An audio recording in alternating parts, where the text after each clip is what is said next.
ఒక గాడిద చెప్పింది, మనుషులలో ఉండే ఈ 3 లక్షణాలు చెప్పుకోవడానికి చేదుగా ఉన్నా అవన్నీ కూడా సత్యాలు అని. ఒకసారి ఒక గాడిద మరణించింది. ఆ తర్వాత యమధర్మరాజును చేరుకుంది. యమధర్మరాజు గాడిదతో అంటున్నాడు, నువ్వు గాడిదలాగా పుట్టి కూడా ఎవరిని ఎప్పుడు బాధ పెట్టలేదు. ఎంతో కష్టపడ్డావు. మీ యజమానికి విశ్వాసంగా ఉన్నావు. ఇంత విశ్వాసాన్ని మనుషులు కూడా చూపించలేరు. నువ్వు చేసిన పనులకు నేనెంతో సంతోషిస్తున్నాను. ఎవరైతే విశ్వాసంతో నీతి నిజాయితీతో ఉంటారో వారు నాకు చాలా ప్రియమైన వారవుతారు. నేను నీకు ఇంకొక అవకాశాన్ని ఇవ్వాలనుకుంటున్నాను. నేనిప్పుడు యోనిలోని సర్వశ్రేష్ఠ యోని అయిన మనిషి యోనిలోనికి నిన్ను పంపిస్తున్నాను.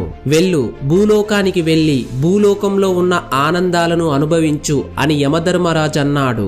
ఆ మాటలు విన్న గాడిద ముఖంలో కొంచెం కూడా సంతోషం కనిపించలేదు. అప్పుడు యమధర్మరాజు, నేను నీకు మంచి శరీరాన్ని ఇస్తానంటుంటే నీ ముఖంలో నాకు ఎటువంటి సంతోషం కనిపించడం లేదు అని అన్నాడు.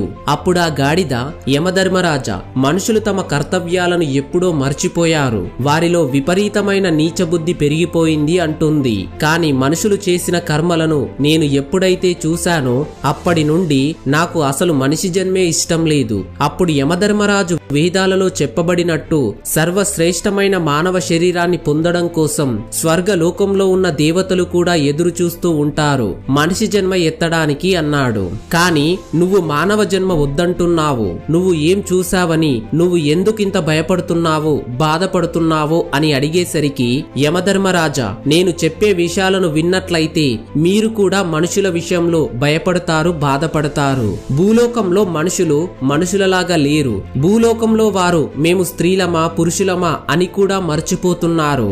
వారి బాధ్యతలను మర్చిపోయారు. మనుషులను చూస్తే అనిపిస్తూ ఉంటుంది, భూలోకంలో అన్నిటికంటే నీచమైన యోని మనిషి యోని అని అనిపిస్తూ ఉంది.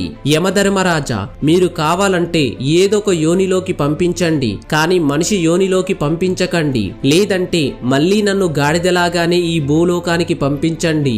అంతేకాని ఈ మనిషి జన్మ మాత్రం నాకొద్దు. నువ్వు మనుషులు చేసే ఎటువంటి పనులు చూశావు? ఆ చెడ్డ పనులేమిటి?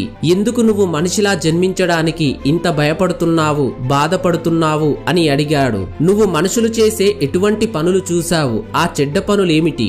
ఎందుకు నువ్వు మనిషిలా జన్మించడానికి ఇంత భయపడుతున్నావు, బాధపడుతున్నావు అని అడిగాడు యమధర్మరాజు. అప్పుడు ఆ గాడిద, యమధర్మరాజా, మీకు తెలుసుకోవాలని కోరిక ఉంటే నేను చెబుతాను వినండి. నేను చూసిన 3 విషయాలు చెబుతాను. మొదటి విషయం ఏమిటంటే, ఒకసారి ఒక యువ పండితుడు కాశీలో విద్యను అభ్యసించడానికి వెళ్ళాడు. తను 12 సంవత్సరాల పాటు విద్యాభ్యాసం పూర్తి చేసి తిరిగి ఇంటికి వచ్చాడు. ఇంటికి